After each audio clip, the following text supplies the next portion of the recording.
Looking for a publication with an uncontrollable fetish for cyber terrorism stories? Hey, you can always count on the horny toads at Federal Computer Week. Reporter William Matthews filed one of the more volatile fetish pieces I've read this month. The headline sums it up pretty well. Al-Qaeda cyber alarm sounded. Join me as I yank out some of the more inane portions from Matthews' story for your amusement. Let's begin. There is a 50% chance that the next time Al-Qaeda terrorists strike the United States, their attack will include a cyber attack, Representative Lamar Smith, Republican of Texas, warned, ... Now, normally I go halves on my cat's medication, but he just suffered another seizure, so I gave him the whole dose this time. I need to take feline barbiturates if I ever hope to understand the media's fetish for cyber terrorism. My own brain must be misfiring right now from lack of kitty narcs, because I simply cannot tell you where on earth this 50% figure comes from! Did Congressman Smith pull a number out of his butt like all of the other brown-tinged guesstimates out there? Let's continue. A successful cyber attack could cause billions of dollars in damage, ... Hey, newsflash. The Melissa virus caused over $1 billion in damage in 1999. The I Love You virus caused $8.75 billion in damage in 2000. Source, Michael Erbschlow, Computer Economics Incorporated, one of our top fearmongers that we document at vmyths.com. That's VMYTHS.com. Come out and see this guy's work if you want to really understand cyber terrorism. The White House claims viruses damaged U.S. businesses and government to the tune of $12 billion in 2001. Source, Richard Clark, the president's computer security advisor, another well-documented man at vmyths.com.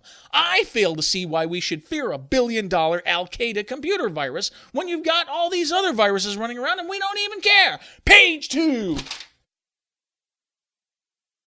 Let's continue. Al-Qaeda members seem especially interested in how they might disable the systems that provide electricity to California, Smith said, ... Oh, come now. First of all, Al-Qaeda already does this. Where do you think California's rolling blackouts come from? Do you honestly expect me to believe an inept U.S. power industry repeatedly attacks voter customers in one of our top political strongholds? Get real. Second of all, why does a hysterical congressman from Texas need to tell us about Al-Qaeda's ongoing effort to destroy California? I don't know about you, but I want to hear cries of alarm from a hysterical politician from the granola state. Thank you very much. We'll continue. About 90% of the nation's critical infrastructure is privately owned, and much of it remains vulnerable to cyber attacks, ... Hey, logic tells us to nationalize the critical infrastructures to shore up our national security. Nationalize the banks, nationalize Ma Bell, nationalize the power grid, nationalize the airlines, and not just the baggage screeners I'm talking about, nationalize the water supplies, and most certainly nationalize the internet! Create a federal license for anyone who wants to drive down the information superhighway. Remove deadly terrorist cyber weapons from gun-free zones like schools and libraries. The president's computer security advisor claims today's youth poses a direct threat to national security, and I can believe it. I say we should ignore the cries of the soccer moms who want the best education for their kids. Forget them. Computer illiterate high school grads can get a federal job screening airline baggage if they want to work with laptop PCs.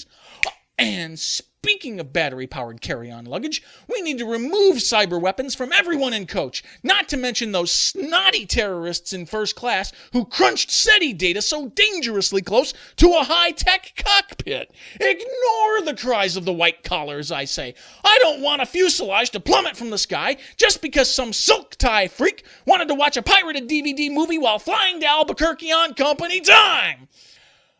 Ooh, Al-Qaeda, Albuquerque. Coincidence? Page 3. Ironically, and I don't make this stuff up, folks, a fuselage may indeed plummet from the sky someday if the movie industry attacks a silk tie freak who dared to watch a pirated DVD while flying to Albuquerque on company time. And I swear I don't make this stuff up, it may soon become legal to accidentally kill people in a cyber attack if the movie industry does it to stop piracy. But hey, don't fret your pretty little head about what our congressmen in Washington, D.C. are doing. We need to fear what Osama bin Virus might do to Industrial Light and Magic, not what Industrial Light and Magic might do to us. Oh, and Speaking of ILM, let's say a cyber terrorist joins you on a flight to Albuquerque. He passes you a note saying, "We must hack the evil empire of George Lucas before he consumes the world with more wooden dialogue and another Star Wars prequel." Tell me, who in their right mind would turn this guy over to the FBI? Man, I'd probably toss him a $5 to support his holy quest. Death to wooden dialogue, I say! Let's continue with more inane portions from Matthew's story. A June survey by the BSA showed that 74% of the... The BSA? As in the Boy Scouts of America? You mean to tell me these facts and figures flowed to us from an Eagle Scout who surveyed his high school friends to fulfill a computer security merit badge? I can't believe reporters take these childish publicity stunts so seriously. Besides those reporters at Federal Computer Week, I mean. Come on, it would be just as silly if the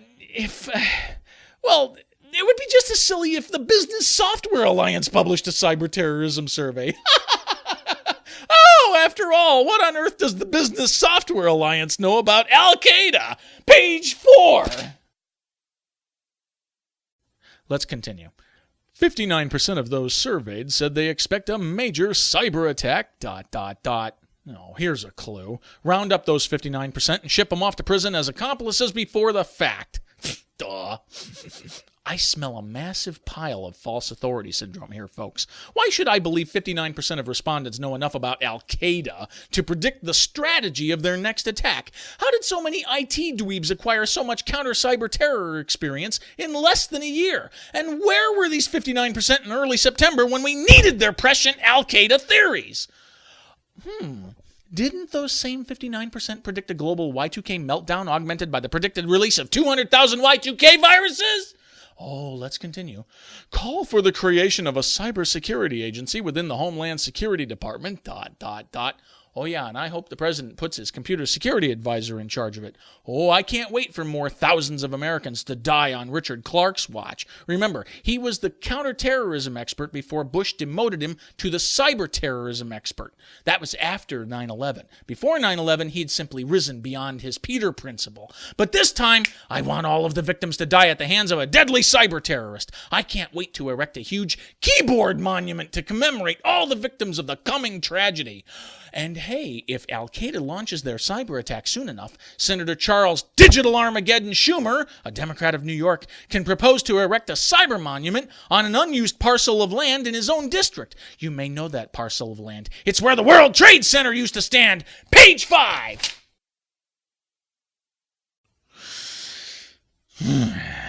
Listen to me, folks. I've said it before, and I'll say it again. If America's critical infrastructures are so fragile that the code red worm can push us to the brink of annihilation, and if America's economy is so fragile that Senator Charles Schumer of New York wonders if we should restrict computer education in U.S. schools for national security reasons, and if the president's computer security advisor predicts Osama bin Laden can mastermind a cybertastrophe so large and so deadly that the federal government needs, and I quote, a reconstitution plan just to survive it, then it's time to dismantle the internet as an abject failure. Period. You can make no other logical choice here. None. I repeat, dismantle the internet as an abject failure. The internet was great while it lasted, folks, but Darwinism tells us to run away from ticking time bombs as fast as we can and to not look back. Oh, hey, guess what? The internet's a ticking time bomb. Run! Ugh. Indeed, I think we should nationalize AOL Time Warner in an effort to eliminate computers, period. The threat of America's destruction outweighs the trivial benefits any computer could possibly provide us, and we obviously should take computers out of the classroom as Senator Schumer implies. Pimply e-terrorists shouldn't carry weapons of war to school. Folks, it's time for the U.S. to return to the halcyon days of the transistor age. I think our national motto should be, "What's wrong with a number 2 pencil?" Albert Einstein didn't need a Casio FX115M scientific calculator, and neither do we. Do the right thing. Dismantle the internet for national security reasons. I have spoken! Now, if you'll excuse me, I think my cat could use another half dose of his seizure medication. Half for him and half for me. Half for him and half for me. Half for him and half for me. Hey. Cyber terrorism does make sense. It's all becoming clear to me now. I can see the logic of Congressman Smith. Dorothy! Where did all these flying monkeys come from? I'm Rob Rosenberger. I'm Rob Rosenberger for VMyths. That's VMYTHS.com. Truth about computer virus hysteria. Be there or be scared.